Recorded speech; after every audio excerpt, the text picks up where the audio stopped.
The gunshot shattered the window 3 seconds after Amma Mensah made the worst decision of her life.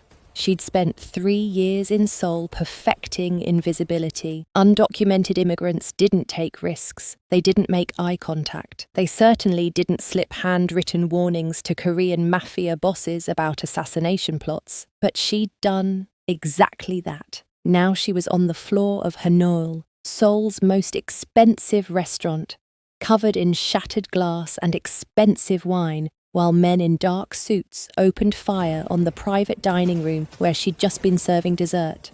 "Get down!"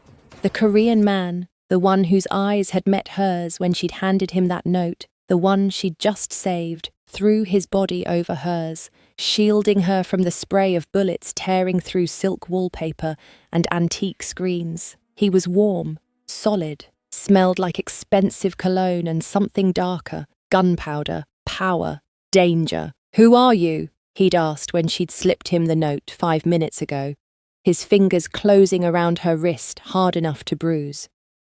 "Nobody," she'd whispered in accented English. "Just run." He hadn't run. He'd read her words. "Your fiancé sold you out. They're in position. Back exit. Now." And his expression had gone from shock to stone in a heartbeat. Then chaos had erupted. Now, pinned beneath him on a floor, slick with blood and broken glass, Amma could hear him barking orders in Korean to his men, could feel his heart hammering against her spine. And she thought, Mum was right, I should have stayed in Ghana. But even as she thought it, her fingers curled around the sleeve of his designer suit, holding on. The gunfire intensified. His men were returning fire, the sound deafening in the enclosed space. The Korean man shifted, pulling a weapon from inside his jacket with practiced ease. He fired 3 times over her head without even looking, and somewhere across the room, someone screamed. Then silence, sudden and complete except for ringing ears and laboured breathing. "Are you hurt?" he demanded, pulling back just enough to check her for wounds, his hands fast and efficient and surprisingly gentle. Amma shook her head, couldn't speak, could only stare at the man she'd just saved and who'd just saved her back. He was younger than she'd thought, early 30s maybe, with sharp features and ink-dark hair swept back from a face that revealed nothing but his eyes. There was something in his eyes that looked almost like recognition. "Good," Kang Min-jun said. He stood in one fluid motion, hauled her to her feet, and called out in Korean. A middle-aged man appeared from the shadows, unremarkable face and quick eyes. "Jin, get the car, we're leaving." Then to Amma, in English. "You're coming with me." It wasn't a question. 3 hours earlier, Amma had been a ghost. That's what you became when you stayed past your visa expiration. You moved through Seoul like water around stone, silent, invisible, essential but never acknowledged. She'd perfected the art over 2 years of living in the shadows. The staff locker room at Hanul was cramped and fluorescent bright, a stark contrast to the opulent dining rooms beyond the door. Amma changed into her server uniform, white shirt pressed crisp, black skirt. Her natural coils pulled back into a tight bun. She tucked her gold adinkra necklace beneath her collar, a gift from her grandmother, the only piece of home she wore where others could see. "Amasi, you take the private rooms tonight." Manager Kim barely looked up from his clipboard. He never made eye contact with her. Easier that way, for both of them. He knew her papers weren't in order. She knew he paid her under minimum wage. Their arrangement worked because neither asked questions. The private rooms were where Seoul's elite conducted business away from cameras. Amma had served everyone from K-pop idols to politicians in those silk wallpapered chambers. She'd learned to be deaf and blind, serve the food, pour the wine, disappear. Tonight would be no different, or so she thought. She gathered her tray and pushed through the kitchen doors into the main restaurant. Hanoi was beautiful in that intimidating way wealthy spaces always were, all dark wood and soft lighting, walls decorated with traditional Korean art worth more than Amma would earn in a lifetime. She'd grown used to the stares she got when she emerged from the kitchen. A black woman in Seoul was unusual enough. A black woman serving Korea's elite was something people noticed and tried not to notice at the same time. She made her way to private room 7, balanced the tray against her hip, and knocked softly before entering. The room fell silent as she stepped inside. There were 6 people seated around the low table. 5 men in expensive suits, their jackets cut to accommodate the bulk Amma recognized as concealed weapons, and 1 woman who looked like she'd stepped out of a Korean drama, porcelain skin, designer hanbok in deep blue, plastic surgery perfect features, and eyes that calculated the cost of everything. The woman's gaze swept over Amma with barely concealed disdain before dismissing her entirely.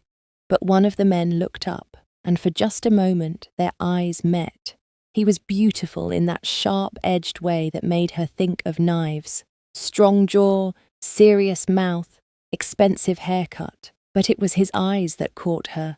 Dark and intense and somehow exhausted, like a man who'd been awake for years and couldn't remember how to sleep. Kang Min-jun, she would learn later. Though in that moment, he was just another dangerous man in a city full of them. "Excuse me," Amma murmured in Korean, her accent thick but understandable. She set down plates with practiced efficiency, keeping her eyes lowered. The men were talking business, their voices low and clipped. She caught words she wasn't supposed to understand. Territory, alliance, payment. The beautiful woman, his fiancée, based on the massive diamond on her finger, barely acknowledged Amma's presence except to shift her wineglass slightly, forcing Amma to reach across the table awkwardly. Amma finished serving and bowed slightly. "Please enjoy your meal." She was almost to the door when the woman's phone rang. "Excuse me," the woman said in Korean, her voice honey-sweet. "I need to take this." She rose gracefully and swept past Amma into the hallway. Amma held the door, waiting. It was her job to be available, invisible, present, but not present. The woman walked a few steps away and answered in rapid Korean. At first, Amma paid no attention. Staying invisible meant genuinely not listening, not just pretending. But then the woman's voice dropped and something in her tone made Amma's spine straighten. "Ne? Oppaduli ready?" "The restaurant, 9 p.m. "Yes, are the men ready?" Amma's blood went cold. She understood enough Korean after 3 years to catch the important words, and what she heard made her stomach drop. "Ne yachonsaja." My fiancé. The woman was setting up an ambush. Here, tonight. The man with the tired eyes, the one who'd actually looked at her like she was human, was going to die.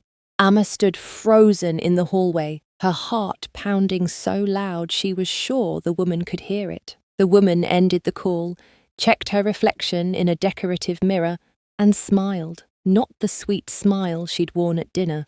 This one was sharp and satisfied. She swept past Amma without a glance and returned to the private room. Amma should have walked away, should have gone back to the kitchen, finished her shift, collected her meagre pay, and gone home to the tiny apartment she shared with 3 other immigrants. She should have stayed invisible. Instead, she thought of her younger brother Kofi, thought of how she'd feel if someone knew he was walking into danger and said nothing. She grabbed a pen from her apron and the only paper she had, a receipt from earlier. Her hands shook as she wrote in English. "Your fiancé sold you out. They're in position. Back exit. Now." Then she picked up the dessert tray and walked back into the room. Her heart was trying to escape her chest. The men were still talking, the woman sipping wine like she hadn't just ordered a murder. Amma moved around the table, setting down small plates of bingsu, the shaved ice dessert melting slowly in decorative bowls. When she reached the man with the tired eyes, she set down his dessert and placed the folded receipt beside it. her hand barely trembling. His fingers closed around her wrist before she could step back. "What is this?" he asked in Korean, his voice low and dangerous. "Please," Amma whispered in English, her accent thick with fear. "Just read it." His eyes narrowed, but he released her wrist and picked up the paper. She watched his face go from suspicion to shock to something harder, colder. His jaw clenched, and for a moment, she thought he might not believe her. Then he stood abruptly, the movement so sudden everyone else went silent. "We're leaving," he said in Korean to his men. "Now!" "Oppa, what?" the woman began, her voice concerned, confused, perfectly innocent. He looked at her, and even Amma could feel the ice in his gaze. "Did you think I wouldn't find out?" The woman's mask slipped for just a second, just long enough for Amma to see the calculation behind her eyes. The quick assessment of whether her plan could still work. It couldn't. The window exploded inward, glass and bullets and screaming chaos. Amma hit the floor, her training from absolutely nowhere taking over. She covered her head, made herself small, tried not to die, and then he was there, covering her body with his, firing back at the shadows in the broken window, shouting orders that Amma couldn't understand through the ringing in her ears. It was over in less than a minute. His men had killed or driven off the attackers. The beautiful fiancée was gone, disappeared in the chaos, and Amma was being pulled to her feet by a man who'd just killed 3 people without blinking. "Can you walk?" he demanded. She nodded, didn't trust her voice. "Then move." They ran. If you're loving this dangerous romance, hit subscribe, because this story is about to get a whole lot more intense. The safe house was in Gangnam, tucked above a legitimate security consulting firm that Min Jun apparently owned. The building was nondescript from the outside, but the apartment they entered was pure luxury.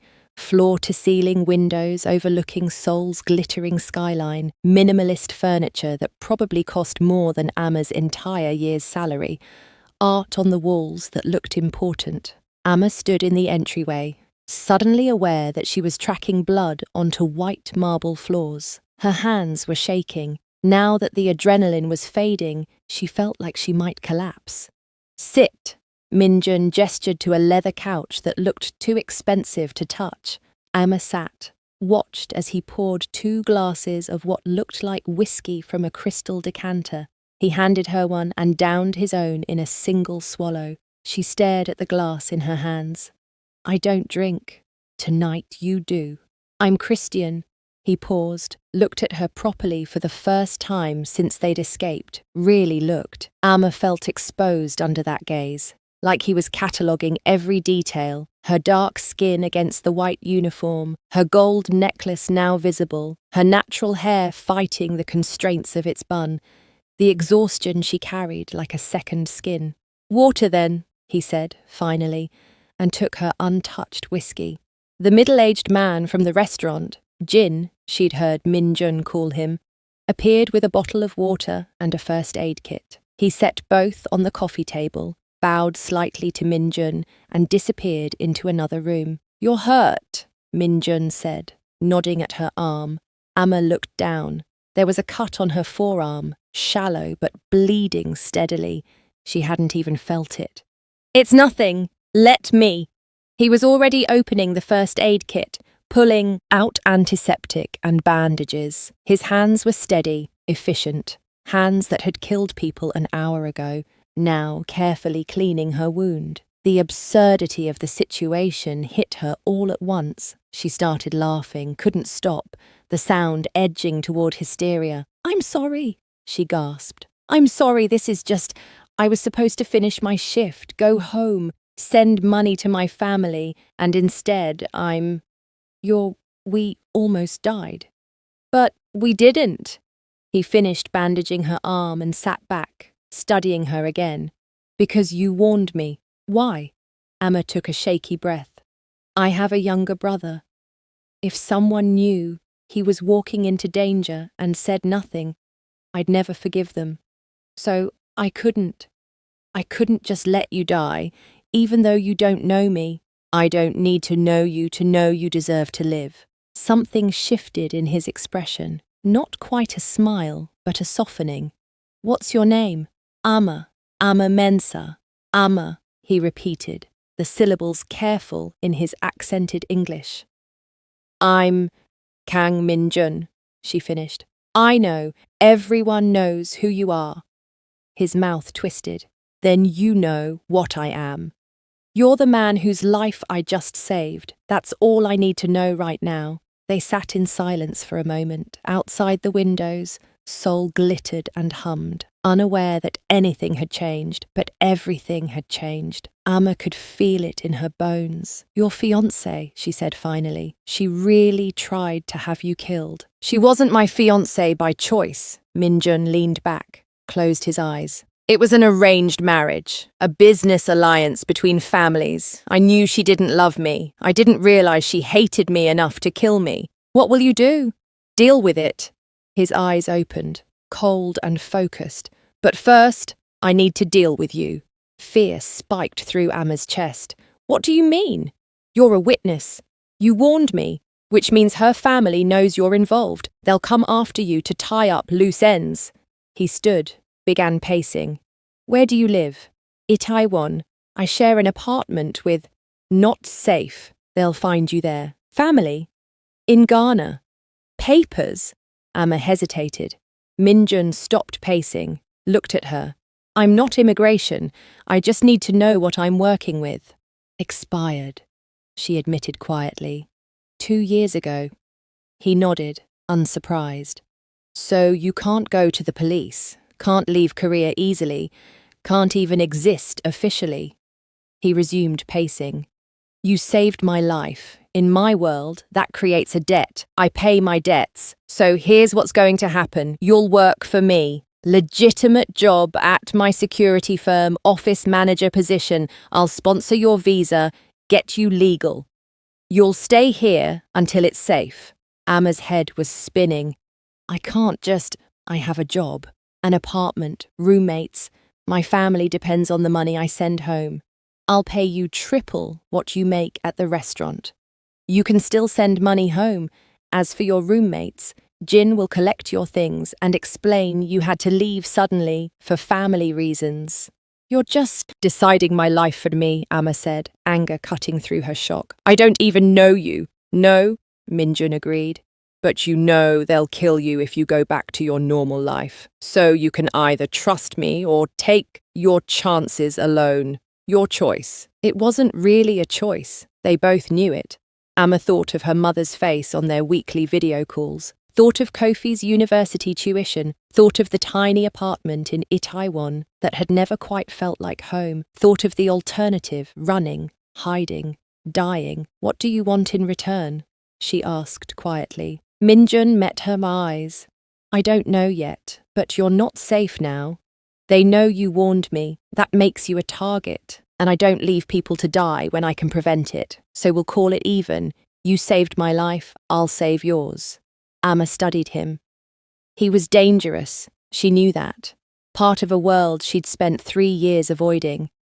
But his eyes, those tired, honest eyes, didn't look like they were lying. Okay, she said, I'll work for you, but I don't need saving. I need opportunity. The corner of his mouth lifted. Almost a smile. Then let's make a deal. He held out his hand.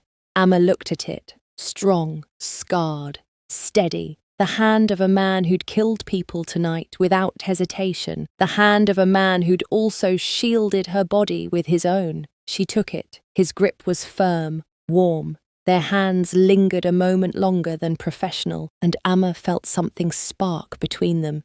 Something dangerous and inevitable. She pulled her hand back quickly. Where will I sleep? Guest room, second door on the left. Jin will bring your things tomorrow. Min-jun stepped back, creating distance. Get some rest. Tomorrow we figure out how to keep you alive. Amma stood, suddenly aware of how exhausted she was. Her legs felt like water. Thank you for everything. Thank you for the warning. Without it, I'd be dead. She nodded and walked toward the hallway, feeling his eyes on her back. At the doorway, She turned. Your fiancée, the woman who tried to kill you, will you? Don't worry about her, Minjun said quietly. She's already gone. Her family will either send her away or deal with her themselves. Either way, she's not my problem anymore. Amma wanted to ask more, but the look on his face stopped her. Instead, she just nodded and went to find the guest room. Inside, she locked the door and leaned against it, her heart still racing. Through the wood, she could hear Minjun on the phone, speaking rapid Korean. His voice was cold, commanding, nothing like the careful gentleness he'd used with her. She was in so far over her head, but what choice did she have? Amma pulled out her phone and typed a message to her roommate, Akko. Had to leave suddenly. Family emergency. Will explain later. Then she called her mother, knowing it was morning in Ghana.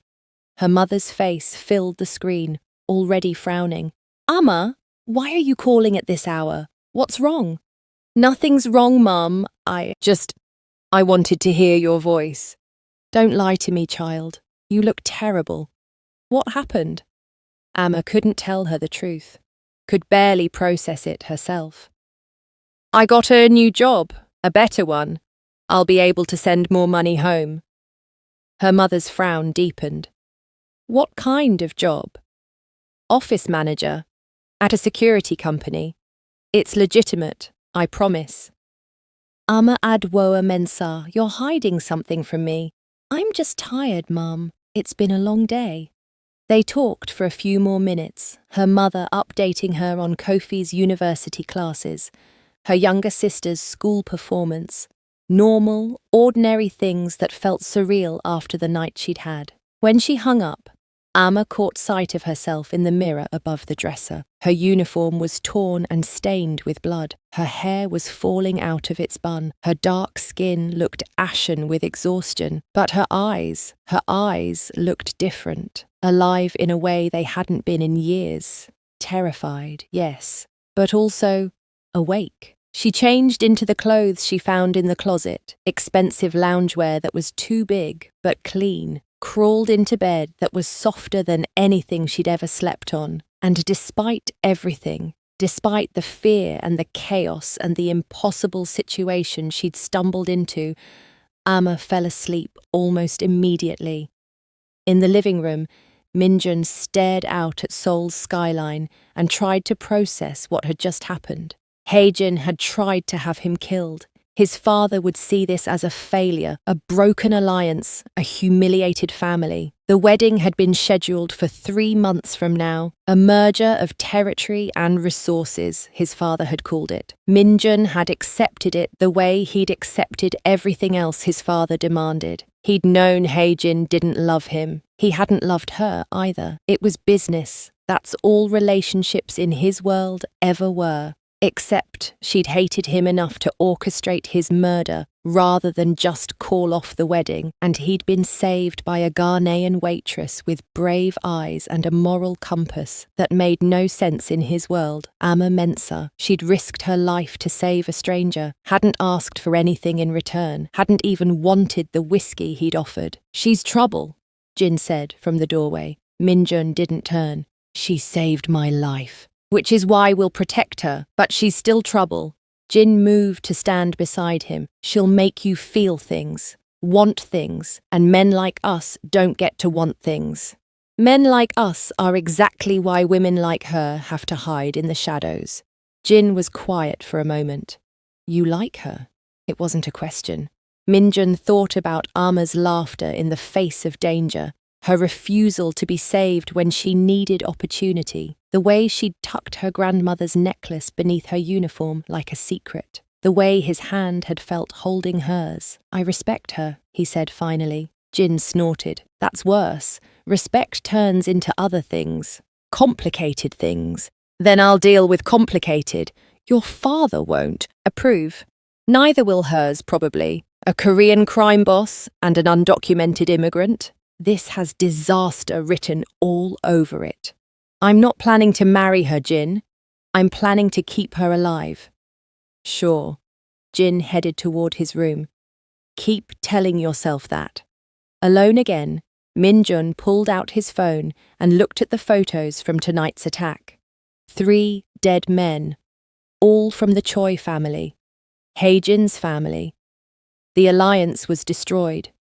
War was probably coming. But he was alive, because a woman he'd never met had decided his life was worth saving. He thought about the way she'd looked at him, not with fear exactly, but with wariness. The way she'd questioned his motivations. The way she'd insisted on opportunity, not rescue. Jin was right, she was trouble. But for the first time in years, Minjun found himself actually looking forward to tomorrow. 3 weeks later, Amma stood in front of Minjun's security firm office and wondered how her life had become so unrecognizable. The visa paperwork was progressing faster than should have been possible. Minjun had lawyers and connections that made bureaucracy disappear. She had a legitimate job now, a salary that let her send twice as much money home. She had an office with her name on the door. Amma Mensa, operations manager. She had no idea what she was doing. "You'll figure it out," Minjun had said when he'd shown her the office. "You're smart.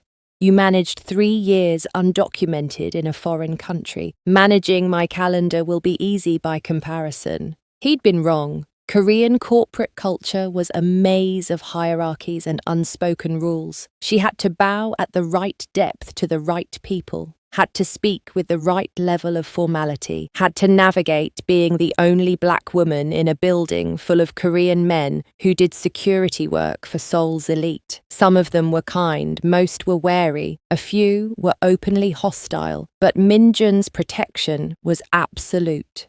He'd made it clear on her first day, disrespect her and you answer to me. No one disrespected her, at least not where he could hear. "Amma-si, you have a call on line 3, the receptionist said in careful English. Amma picked up. "Operations office, this is Amma speaking." "You sound so professional." Akko's warm voice filled the line. "I barely recognize you." Amma smiled, switching to English. She'd been speaking Korean all day and her accent was getting better, but it was exhausting. "How are you?" "Missing my roommate. When are you coming to visit?"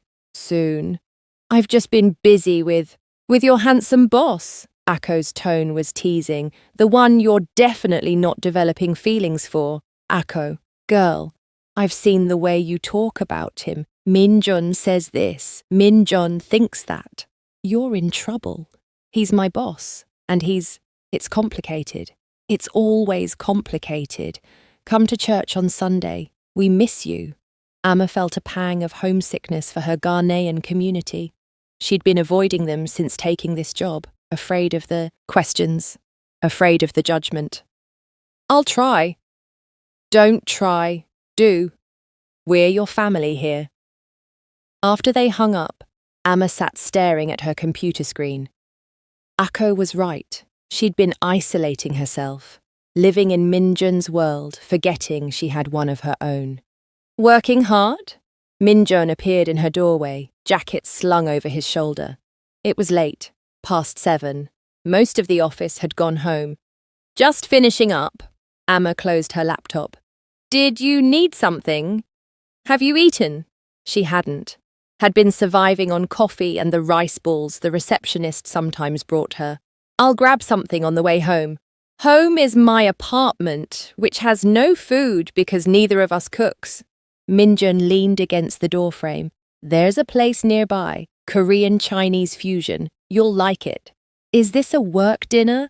Does it need to be?" They looked at each other, and Amma felt that spark again, the one she'd been trying to ignore for 3 weeks, the one that flared every time he brought her coffee, every time their hands brushed passing documents, every time he smiled, that almost smile that made her think he was capable of real happiness if someone could just remind him how. "I should probably go back to my apartment," she said. "Start looking for my own place. I can't live in your guest room forever." "Why not? It's convenient. Jin likes having someone else around, and you're safe there. Because it's your space, and I work for you." There are boundaries. Boundaries, Minjun repeated. He pushed off the doorframe, came into her office, sat on the edge of her desk. Is that what we're calling this? What else would we call it? I don't know. He was close enough that she could smell his cologne, see the faint scar above his left eyebrow. But I don't think it's just professional anymore, do you? Amma's heart was racing. Minjun! It's been 3 weeks. You've reorganized my entire office, fixed the scheduling system that was a disaster, and made yourself essential. But you still call me Mr. Kang in front of the staff. Still keep your distance. Still act like you're just passing through. I am just passing through. Once the visa is sorted, I'll find my own apartment, live my own life. Is that what you want? It's what makes sense. That's not what I asked. Amma stood, needing space, needing air. What do you want me to say? That I think about you constantly, that I'm grateful and confused and terrified because you're powerful and dangerous and kind in ways I didn't expect. That every time you look at me like you're looking at me right now, I forget how to breathe. The words hung between them. Minjun stood too. Come to dinner with me, not as boss and employee, just as us. Whatever this is, let's figure it out. Your world tried to kill me 3 weeks ago. My world tried to kill me too. But we're still here. He held out his hand. One dinner. If you hate it, we'll go back to strictly professional. I promise. Amma looked at his hand. She should say no, should maintain those boundaries, should remember that he was a crime boss and she was an immigrant trying to build a legitimate life. Instead, she took his hand. One dinner, she agreed. The restaurant was small and warm, tucked down a side street in Itaewon. The owner clearly knew Minjun, greeted him in rapid Korean, led them to a private corner booth, brought them tea without asking. You come here often? Amma asked, accepting the menu written entirely in Korean and Chinese. When I need to think, the food is good, the owner doesn't ask questions. Minjun scanned his menu. Do you trust me to order? Should I? Probably not, but I promise nothing too adventurous. He ordered in Korean, the owner nodding and smiling at Amma before disappearing into the kitchen. What did you order? Amma asked. Jjajangmyeon, black bean noodles, tangsuyuk, sweet and sour pork, some dumplings. And since you mentioned you miss home cooking, I asked if they could make something simple and not too spicy. We'll see what he comes up with. You remembered I said that? I remember everything you say. The admission hung between them. Amma took a sip of tea to cover her reaction. Tell me about Ghana, Minjun said. Your family, what you left behind. So she did. Told him about growing up in Accra, about her father's small import business, about how he died suddenly when she was 18 and everything had fallen apart, about her mother's desperate decision to send Amma abroad to work, to send money back, to save the family. I was supposed to go to university, Amma said quietly, had a scholarship, but after my father died, we needed money more than we needed my degree. So I came here, worked, sent everything home. That's a heavy burden for one person. It's family, that's what you do. Minjun was quiet for a moment. My father would say the same thing, except in his world, family means obligation, sacrifice, becoming what they need you to be, not what you want to be. And what do you want to be? I don't know. I've been what he made me for so long. I don't remember if I ever wanted anything else. He met her eyes. Until recently. What changed recently? A woman slipped me a note and saved my life, made me realize I might actually want to live. The food arrived before Amma could respond. Steaming bowls of noodles, crispy fried pork, dumplings that looked perfect. And to her surprise, a bowl of rice with what looked like a simple stewed chicken and vegetables. He said his wife is from Kenya, Minjun explained. She made this.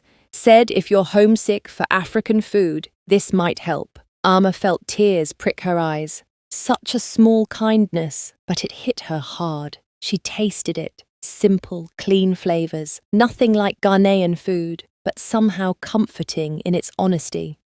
Thank you, she whispered. They ate in comfortable silence. Minjun showed her how to properly mix the jjajangmyeon, laughing when she got black bean sauce on her nose. Ama taught him the proper way to eat with his hands, breaking off pieces of the chicken the way she would have at home. Your mother, Minjun said eventually, does she know about your job, about me? She knows I have a better job. That's all. If I told her the rest, that I'm working for a man involved in organized crime, that I'm living in his apartment, she'd have a heart attack. And if she knew you were having dinner with me, not as your boss, but as whatever this is, Amma set down her chopsticks. She'd tell me to come home immediately. She's already anxious about me being in Korea. If she knew I was getting involved with a Korean man, especially one in your line of work, she'd never forgive me. Would she be wrong to worry? Probably not. Amma met his gaze. Your world is dangerous. You said it yourself. People want you dead. Getting close to you means I'm a target too. Yes. So why are we here?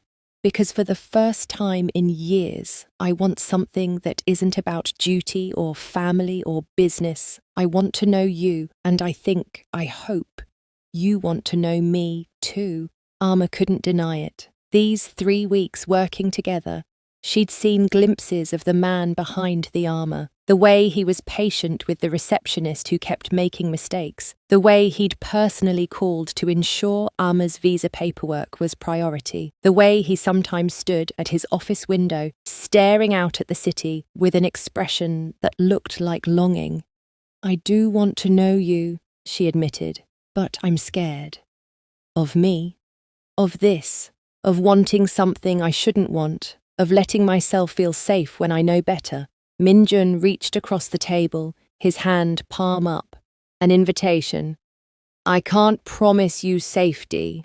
My world doesn't work that way, but I can promise honesty, and I can promise that as long as I'm alive, no one will hurt you. Amma looked at his hand, thought about all the reasons this was a terrible idea, thought about her mother's disapproval, thought about the danger, thought about how little she actually knew him. Then she thought about how he'd asked permission to order her food, how he'd shielded her body with his own, how he looked at her like she mattered. She placed her hand in his fingers closed around hers, warm and steady. They sat like that, hands joined across the table, while Seoul hummed outside and something impossible began to take root between them. So what now? Amma asked. Now we finish dinner, and then I take you home, and tomorrow we figure out how to do this without getting either of us killed. That's a terrible plan. Do you have a better one? Amma thought about it. No, she admitted. Minjun smiled, a real smile this time, not the almost smile. It transformed his face, made him look younger, lighter. Then I guess we're in trouble together. I guess we are. They finished their meal, talking about safer things, her favourite books, his hatred of coffee despite drinking it constantly, her dreams of someday opening a restaurant, his admission that he'd never actually travelled outside Korea despite having the money to go anywhere. When the bill came, Minjun paid before Amma could reach for her wallet. I have my own money now, she protested. I know, but I asked you to dinner. Let me. They walked back to the car, where Jin was waiting. The drive to the apartment was quiet, but not uncomfortable. Amma was aware of Minjun beside her, of the small distance between them on the back seat, of the way her hand still tingled from holding his. At the apartment, she headed toward the guest room, paused. Thank you for tonight. Thank you for saying yes. She should have kept walking, should have gone to her room, locked the door, maintained boundaries. Instead, she turned back. Minjun? Yes? I'm glad I warned you, that night at the restaurant. I'm glad you're alive. Something in his expression softened. So am I. They stood there in the hallway, neither moving. The moment stretched, filled with possibility. Then Amma's phone rang, shattering it. She pulled it out, saw her mother's name. I should... Take it. I'll see you in the morning. He disappeared into his own room, and Amma answered the call, her heart still racing. Mom, is everything okay? Kofi told me he hasn't received money for this month's fees. Amma, what's happening? Amma closed her eyes. She'd been so caught up in her new job, in navigating this impossible attraction to Minjun, that she'd forgotten to transfer money. I'm sorry. I'll send it tomorrow. You're worrying me. This isn't like you. Are you in trouble? No, I promise. Everything's fine. Better than fine. I told you my new job pays well. Then why do you sound so stressed? Because I'm falling for a man I shouldn't want. Because I'm living in a world I don't understand. Because for the first time in 3 years, I'm thinking about what I want instead of what everyone needs from me. I'm just tired, Mum. I'll call you this weekend, okay? After they hung up, Amma stood in the hallway and tried to remember who she was supposed to be. The dutiful daughter, the responsible sister, the invisible immigrant who sent money home and asked for nothing. But that woman felt further away every day.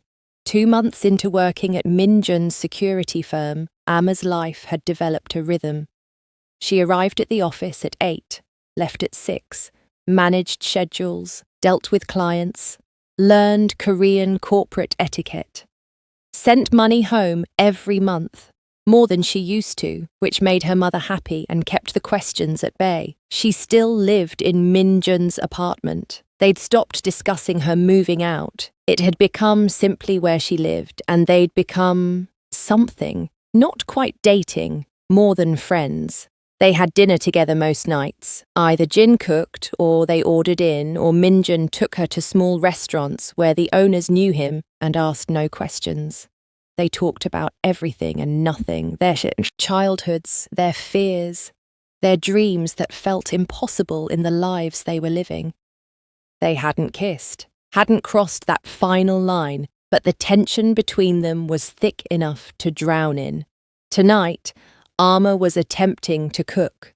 She'd found a Korean grocery that sold African ingredients, palm oil, plantains, cassava, even dried fish. She'd bought what she needed to make jollof rice, determined to share this piece of home with Minjun. Jin had tactfully disappeared for the evening. Minjun was still at the office, dealing with some crisis. Amma had the kitchen to herself. She was sautéing onions and tomatoes when she heard the door open. Something smells amazing, Minjun said, appearing in the kitchen. He'd loosened his tie, rolled up his sleeves. What are you making? Jollof rice and plantains. I wanted you to try real Ghanaian food, not just whatever fusion restaurants guess we might like. Can I help? You cook? No, but I can watch and learn. So he did, pulled up a stool and sat while Amma worked, asking questions about each ingredient, each step. She explained how every West African country claimed to make the best jollof, how it was a point of national pride, how her grandmother had taught her and her grandmother before her. It's like kimchi, Minjun said. Every Korean family thinks theirs is the best. My grandmother's was. Even my father admits it. Tell me about her, your grandmother. She's the only one in my family who ever asked what I wanted. Minjun accepted the spoon Amma offered, tasted the rice. His eyes widened. This is incredible. It's not done yet. I don't care. This is already the best thing I've ever tasted. Amma laughed, pleased. You're easy to impress. Only by you. The words hung between them. Amma focused on stirring the rice, hyper-aware of Minjun watching her. My grandmother would like you, he said quietly. She's always telling me I need to stop living for my father and start living for myself. That duty without joy is just a slow death. She sounds wise. She is. She's also the only one who might not disown me for... He stopped. For what? For wanting this. You, whatever this is between us. Amma's hand stilled on the spoon. Minjun, I know it's complicated. I know your family would disapprove. I know mine definitely would. I know I'm the last person you should get involved with. He stood, moved closer. But I can't stop thinking about you, and I don't want to anymore. Amma set down the spoon, turned to face him. He was close enough to touch, close enough to kiss. This is a terrible idea. I know. Your world is dangerous. My mother would never forgive me. We come from completely different places. I know. And you're still my boss. There are power dynamics here that... Amma. He cupped her face gently, his thumb brushing her cheek. Do you want this? Want me? Not because I'm your boss, or because you owe me, or because it's convenient, but because you feel what I feel when we're together. She looked into his eyes, those tired, honest eyes that had seen too much, but somehow still looked at her with wonder. Yes, she whispered, I want this. God help me, I want you. Then let me kiss you. It's going to change everything. Good. He lowered his head slowly, giving her time to pull away. She didn't.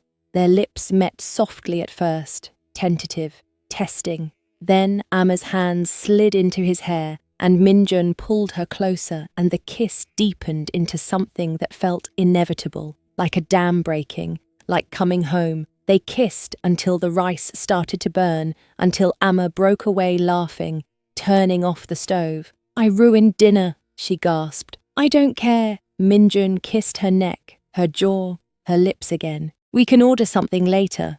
Later? Much later. He lifted her onto the counter, and Amma wrapped her legs around his waist, and they kissed like they were trying to make up for 2 months of restraint in a single night. When they finally broke apart, both breathing hard, Minjun rested his forehead against hers. I need to ask you something, he said. Okay, your mother, your family. If this gets serious, and I want it to get serious, they're going to find out eventually. Are you prepared for that? Amma's heart clenched. No, but I don't think I can stop this now.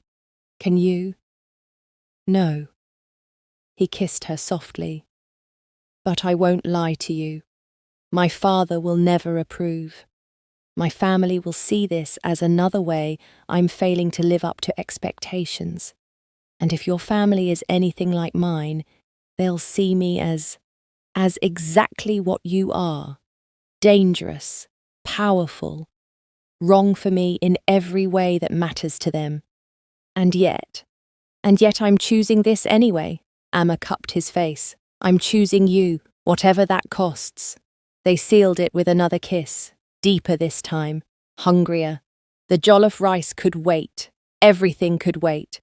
For the first time in 3 years, Amma was choosing what she wanted instead of what everyone needed her to be. And it felt like freedom. Loving this forbidden romance. Subscribe for more, because the real complications are about to begin. 6 months into their relationship, Amma woke to Minjun's phone buzzing insistently. She was in his bed now, had been for 4 months. They'd stopped pretending, stopped maintaining separate rooms. She slept wrapped in his arms, his breath warm against her neck, and woke feeling safer than she had in years, except for mornings like this, when his phone shattered the peace. Minjun groaned, reached for it without opening his eyes, saw the name, went completely still. Who is it? Amma asked sleepily. My father. He answered in Korean, his voice instantly different, harder, formal. Amma couldn't understand most of it, but she caught tone. His father was angry. Minjun sat up, running a hand through his hair. Ne, abeoji. Yes, father, over and over. When he hung up, his jaw was clenched. What did he want? There's a war brewing. The alliance I destroyed when Haejin tried to kill me. Her family is moving against ours. 3 of our men were killed last week. My father says it's my fault for humiliating them. Is he right? Probably. Minjun stood, began dressing. He's demanding I fix it, marry into another family, restore alliances. Amma's blood went cold. What? He's arranging a meeting with the Choi family, their daughter. He expects me to agree to an engagement. And will you? Minjun looked at her, and she saw the war in his eyes. No, but refusing will have consequences. For me, for my position, for the men who depend on me. What are you going to do? I don't know yet. He came back to the bed, kissed her forehead. But I'm not losing you, whatever it costs. He left for the meeting and Amma lay in bed staring at the ceiling, her heart racing. This was always going to happen. She'd known it intellectually, but facing it was different. She got up, showered, dressed, went to work because she didn't know what else to do. Akko called around lunch. Girl, we need to talk. I saw something online. What? Photos of you and Minjun leaving a restaurant. You're holding hands. Amma's stomach dropped. Where did you see this? Korean gossip sites. They're calling you Mafia Heir's African mistress. The comments are, they're not good, Amma. Send me the link. She hung up and opened the article Akko forwarded. There were photos. Her and Minjun at that Korean-Chinese fusion place they loved, walking to his car, his hand at the small of her back. Her face was clear. So was his. The headlines were in Korean, but the translation app made them clear enough. Kang Minjun's foreign girlfriend scandal. Crime family heir dating African woman. But it was the comments that gutted her. Racist filth about her skin, her body, her worth. Questions about whether she was a prostitute, a gold digger, an illegal immigrant using him for papers. She was reading them when her phone rang again. Her mother's face filled the screen. She looked devastated. Amma, I just received a call from Mrs. Osei. She saw something online. Photos of you with a Korean man. She said people are calling you terrible names. She said he's a criminal. Amma couldn't speak. Asamben? What is happening? Who is this man? Mom, I can explain. You're dating him, this criminal, while lying to me about your life there. I didn't lie, you told me you had a good job. You didn't tell me you were living with a gangster, Amma. The whole community here is talking. Do you know what this does to our family? To your sister's marriage prospects?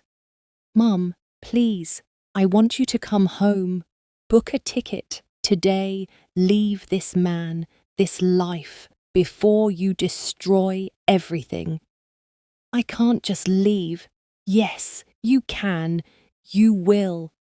Amma Adwoa Mensa, I am your mother. I'm telling you to come home now. The call ended. Amma sat at her desk, hands shaking. Around her, the office was buzzing. People had seen the article, were whispering, staring. Jin appeared in her doorway. You should go home. Minjun called, said to get you out of here. What about him? He's in a meeting with his father. It's not going well. Amma let Jin drive her back to the apartment. She sat on the couch, numb, while Jin made tea she didn't drink. Her phone kept ringing. Her mother, Kofi, her sisters, the church pastor, Akko. She turned it off. Minjun came home hours later, his knuckles bruised. What happened? Amma asked. My father issued an ultimatum.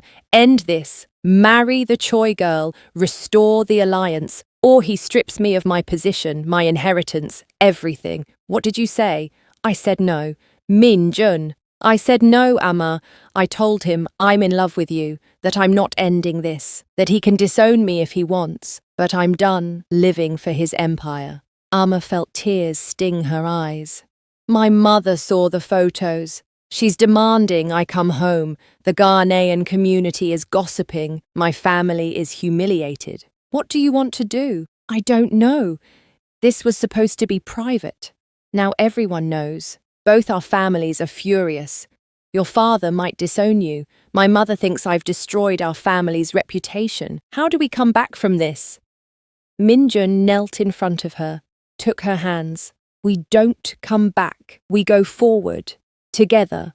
Or we don't go at all. But I need to know. Are you in this with me, even if it costs everything? Amma looked at him. This man who'd protected her, learned her culture, made her laugh, made her feel seen in ways she never had before. This man who was willing to lose everything for her. I'm terrified, she whispered. So am I, but I'm more terrified of losing you. What if we can't fix this? What if our families never accept us? Then we find a different family. People who understand. We build something new. Amma leaned forward, pressed her forehead to his. My mother will never forgive me. My father already hasn't. This is insane. I know, he kissed her softly. But I love you, and I think you love me too. I do. The words came out broken. I love you so much it terrifies me. Then we fight. For this. For us. Whatever it takes. She kissed him then, desperate and afraid and determined. They made love on the couch, clinging to each other like the world was ending. Maybe it was.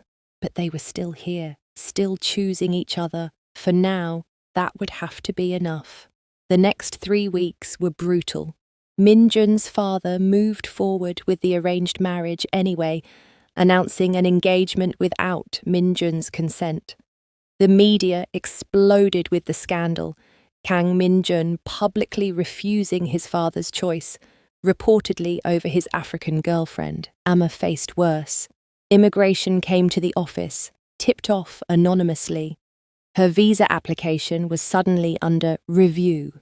Without Minjun's lawyers, she would have been deported immediately.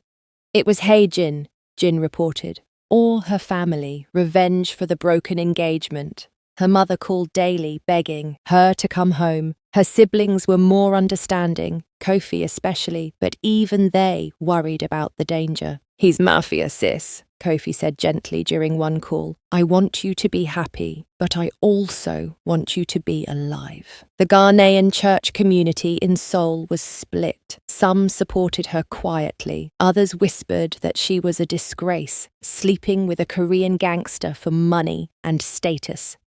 Akko remained fiercely loyal, but even she was scared. I love you and I support you, she told Amma over jjajangmyeon one night. But girl, this is dangerous. His family wants you gone. Your family wants you home. How long can you fight both sides? Amma didn't have an answer. Minjun's world was closing in too. The rival gang war was escalating. His father's arranged marriage to the Choi girl was supposedly the only thing that could stop it. Without that alliance, men were dying. Your men, Amma said one night, watching him stare out the apartment windows. They're loyal to you, but how long before they resent me for the war? They don't blame you. Not yet. He turned to her. Are you thinking about leaving? Are you thinking about going through with the marriage? They stared at each other, the question hanging between them. No, Minjun said finally.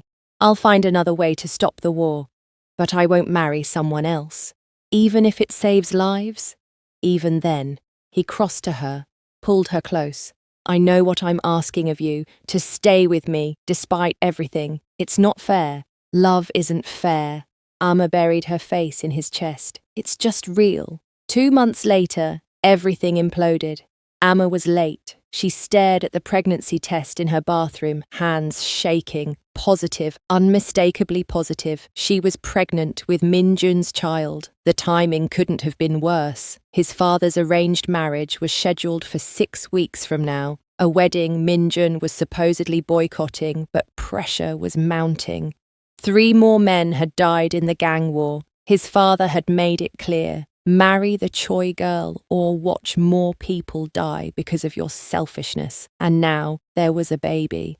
Amma hid the test. Couldn't tell Minjun yet. Needed to think. Needed to breathe. That same day, Korean news sites exploded with an announcement. Kang Min-jun and Choi Seo-yoon, official engagement, wedding date set. Amma saw it at work, the headline scrolling across her computer screen.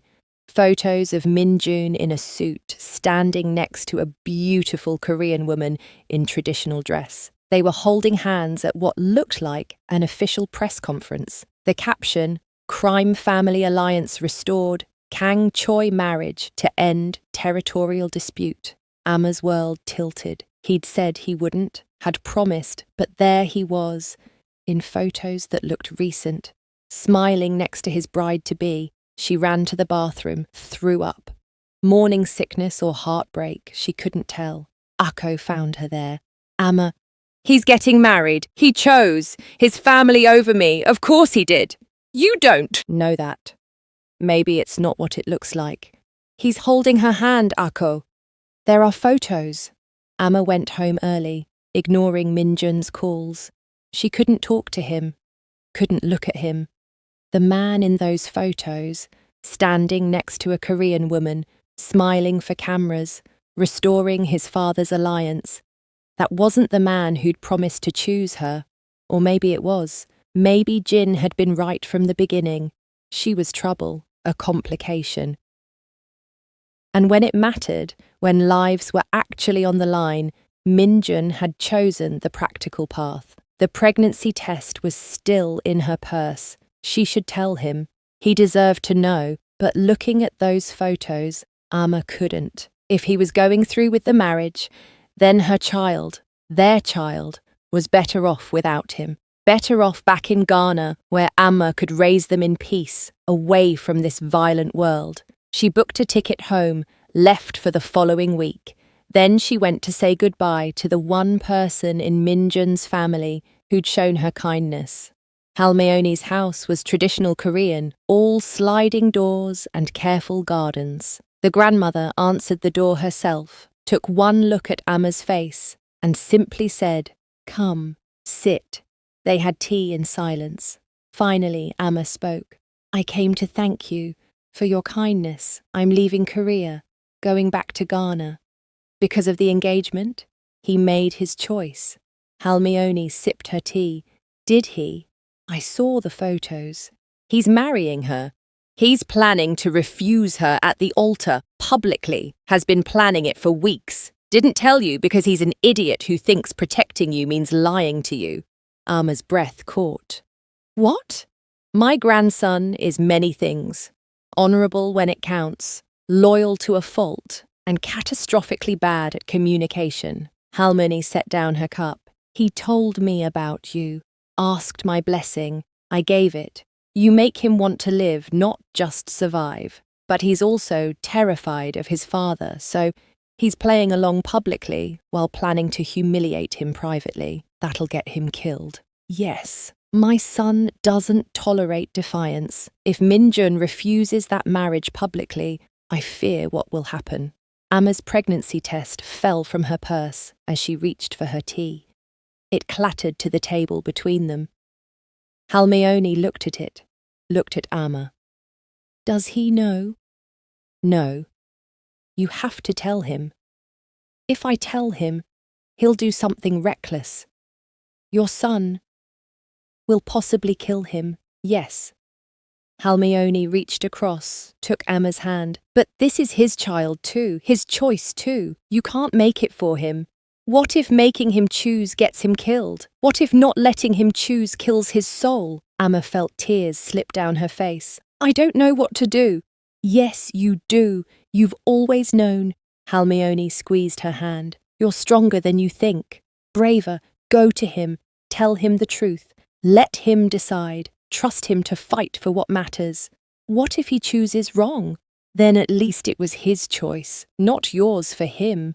Amma sat in that traditional Korean house, holding hands with a grandmother who wasn't hers, and realised she'd been doing it again, sacrificing, deciding for others, running away to protect people who hadn't asked for protection. She'd done it with her family, sacrificing university to send money home. She was doing it now, deciding Minjun should marry the Choi girl to keep him safe, deciding their child was better off without a father, deciding everything without asking anyone what they actually wanted. "I'm so scared," she whispered. "Good. Bravery without fear is just foolishness. Bravery with fear is love." Amma went back to the apartment. Minjun still wasn't home, probably at another meeting with his father, another staged appearance with his fake fiancée. She packed a bag, not to leave for Ghana, to leave for Arko's cousin's place, the safe house in the Ghanaian community. She needed space, needed to think. She left a note.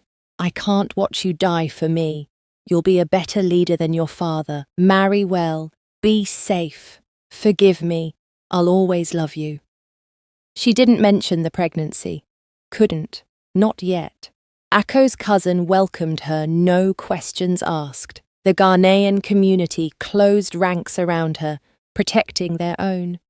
For 2 weeks, Amma hid. Minjun tore Seoul apart, looking for her. Called everyone, offered money, demanded information, but the Ghanaian community was silent. She'd asked them to be, and they protected her. He thought she'd abandoned him. She thought she was saving him. Both of them were wrong. Minjun stood in the dressing room of the wedding hall, straightening his tie with numb fingers. The wedding was today. In 2 hours, he'd walk down the aisle, bow to the Choi girl, and bind himself to a loveless marriage that would secure his father's empire and end the gang war. Except he wasn't going to do it. He was going to refuse, publicly, in front of everyone, destroy the alliance, humiliate his father, and damn the consequences. Because Amma had left him a note saying she loved him but couldn't watch him die, because she'd disappeared to protect him, because even now, believing she'd given up on them, he couldn't give up on her. "You're really doing this?" Jin asked, adjusting his own formal wear. "I'm really doing this. Your father will disown you, possibly kill you. I know. The war will continue. More men will die. I know. And Amma's gone. You don't even know where she is." "I know." Minjun looked at himself in the mirror. White hanbok, traditional groom's attire. He looked like a stranger. "But I can't do this. Can't become my father. Can't choose duty over—" Jin's phone rang. He answered, listened, his eyes widening. "You're sure? Positive?" He hung up. "Minjun, you need to hear this." "What?" "My contact in the Ghanaian community. Amma's there. She's pregnant." Minjun stopped breathing. "She's been hiding at a community safe house, planning to leave for Ghana tomorrow. She's carrying your child, and she was going to leave without telling you." Pregnant. Amma was pregnant with his child, and she was leaving tomorrow. "Where is she?" Jin told him. Minjun was halfway to the door when his father appeared, blocking it. "Where do you think you're going? The ceremony starts in 1 hour. I'm not going through with it." "Yes, you are."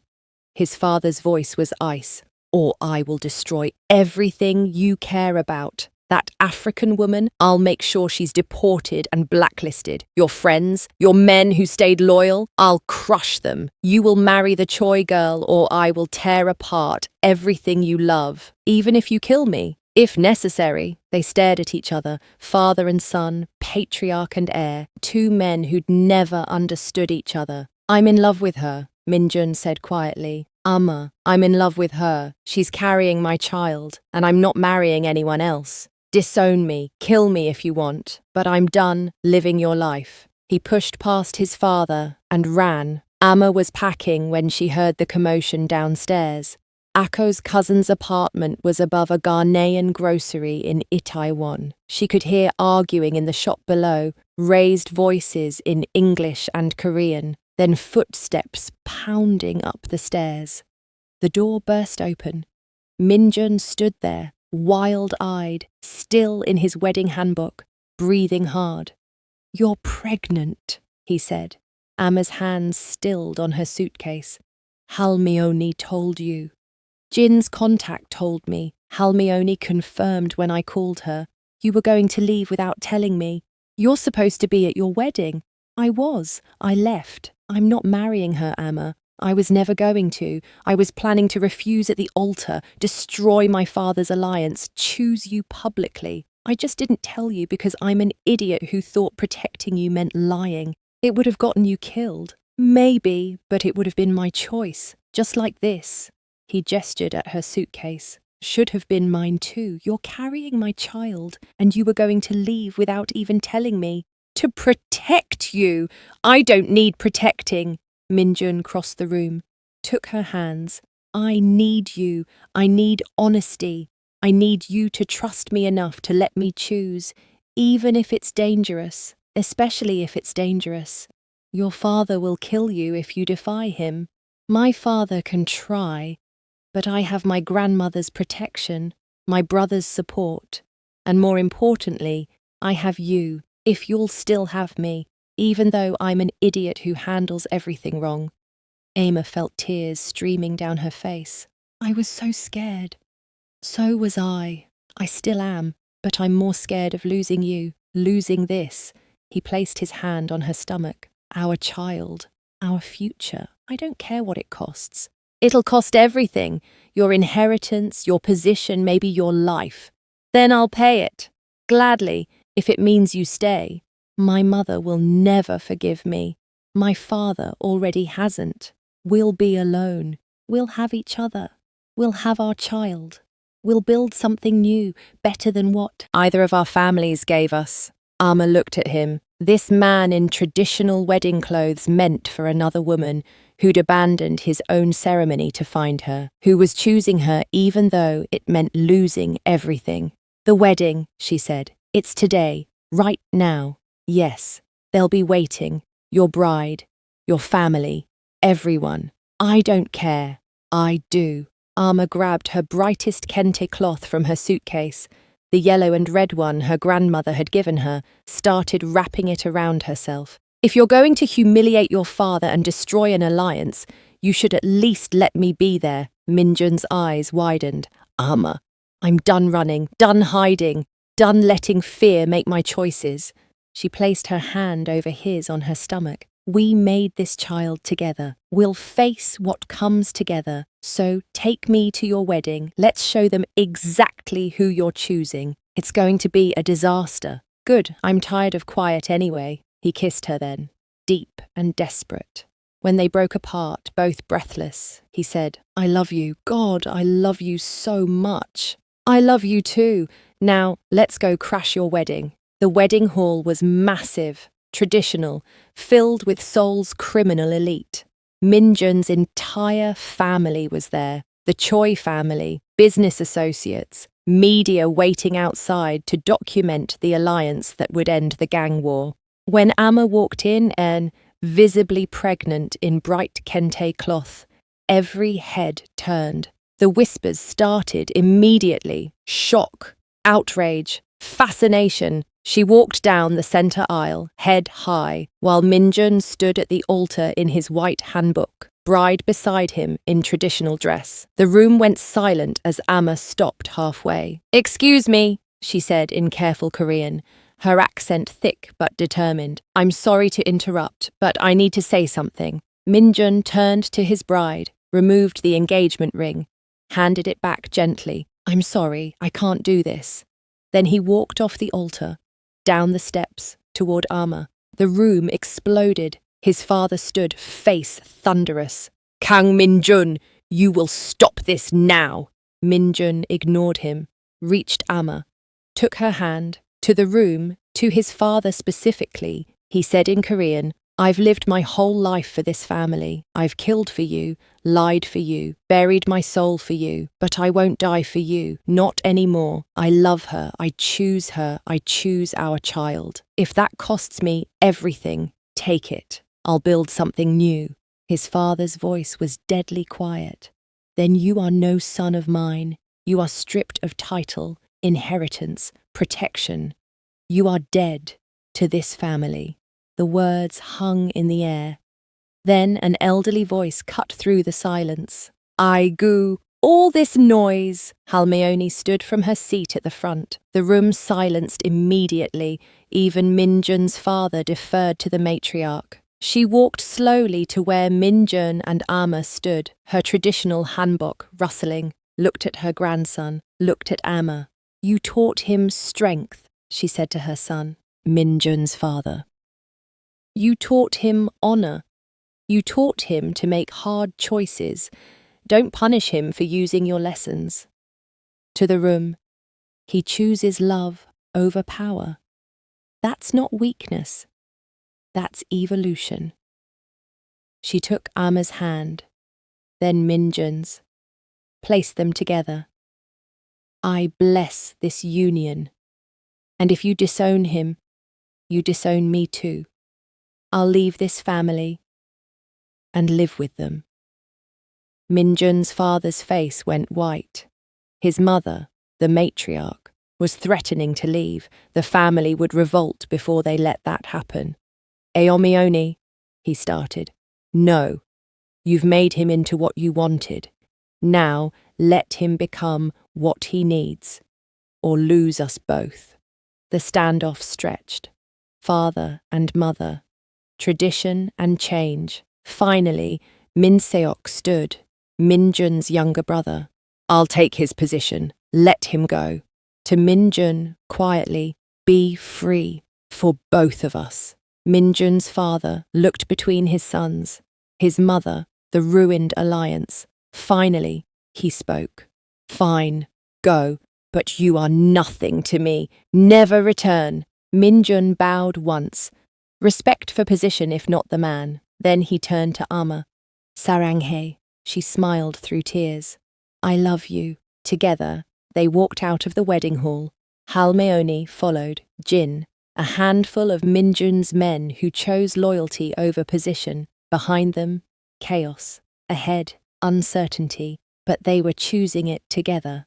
6 months later, Ama stood in the construction site of what would be her restaurant, one hand on her very pregnant belly. The kitchen is bigger than I thought, she said, looking at the space. You wanted room for both Ghanaian and Korean cooking stations. Minjun appeared beside her, reviewing blueprints. This is what you asked for. It's perfect. It's not even finished yet. It's still perfect. They stood together in the dusty, half-built space that would become Akwaba, Welcome, a restaurant serving Ghanaian Korean fusion, a gathering place for the family they were building. Minjun's grandmother had given them money secretly. His men who'd followed him had pooled resources. The Ghanaian community had invested. Together, they'd created something new. Your mother sent money again, Minjun said carefully. Ama's mother hadn't called since the wedding disaster, but every month, money appeared in an account for the grandchild's medical expenses. It wasn't acceptance, but it was something. And yours? Ama asked. Min Seok visited yesterday, brought gifts from Halmeoni, said mother asks about us but won't admit it. Father still refuses to acknowledge I exist. Do you regret it? Minjun turned to her, placed his hand over hers on her belly. Not for a second. Do you? Ama thought about her mother's silence, the church gossip, the relationship she'd lost, the life she'd left behind. Then she thought about this, their restaurant, their child, their freedom. No, she said, not for a second. Their daughter was born 3 months later, Adwoa Sujin Kang Mensa, born on a Tuesday, like her Ghanaian naming tradition, Korean middle. Name for her father's heritage, 2 family names to honour both worlds. Halmeoni taught her Korean lullabies. Akko taught her Twi songs. She would grow up speaking 3 languages, eating both countries' food, belonging to both cultures, and neither. She would grow up free. 2 years later, Akwaba's grand opening was chaos in the best way. The restaurant was packed, Ghanaian families mixing with Korean neighbours, Minjun's former men now working as legitimate security, Akko managing the bar, Jin teaching cooking classes, the walls decorated with both cultures' art, menus in 3 languages, Adwoa toddled between tables, babbling in her unique mix of Korean and Twi, charming everyone. Halmeoni sat in the corner, holding court like the matriarch she was. Min Seok visited secretly, bringing gifts from their mother, who still wouldn't come but was softening slowly. Kofi was there, visiting from university in Ghana. He was out now, after Amma and Min Jun's courage had inspired him. Their parents were adjusting slowly, and Amma's mother had sent money for the grand opening with a note, "For my granddaughter's future." Not much, but more than silence. Amma moved through the space she'd built, watching cultures blend and families form and love win, despite everything that had tried to stop it. A young Korean man and Ethiopian woman sat in the corner, holding hands nervously under the table. Amma recognized that fear, that hope, that impossible love. After their meal, she approached, slipped them her card. "This is a safe space," she said in English. "Come back any time. You're not alone." The woman's eyes filled with tears. "Thank you." Minjun watched from the kitchen, smiled. When Amma returned, he wrapped his arms around her, Adwoa squealing between them. "Saving strangers again?" he asked. "It worked out pretty well last time." Outside, Seoul hummed with possibility. Inside, found family celebrated. And at the centre of it all, a woman who'd slipped a note to save a life had instead saved them both. Amma looked at her daughter, her husband, the life they'd built from ashes and defiance. "Worth it?" Minjun whispered. She kissed him softly. "Every second." Adwoa babbled something that sounded like both languages at once. They laughed together, and it sounded like freedom. The end. If this story touched your heart, subscribe for more love stories that refuse to die. Share in the comments. Would you defy your family for love? What would you risk for someone who sees all of you? You're not alone in loving across lines. Welcome home, Akwaba.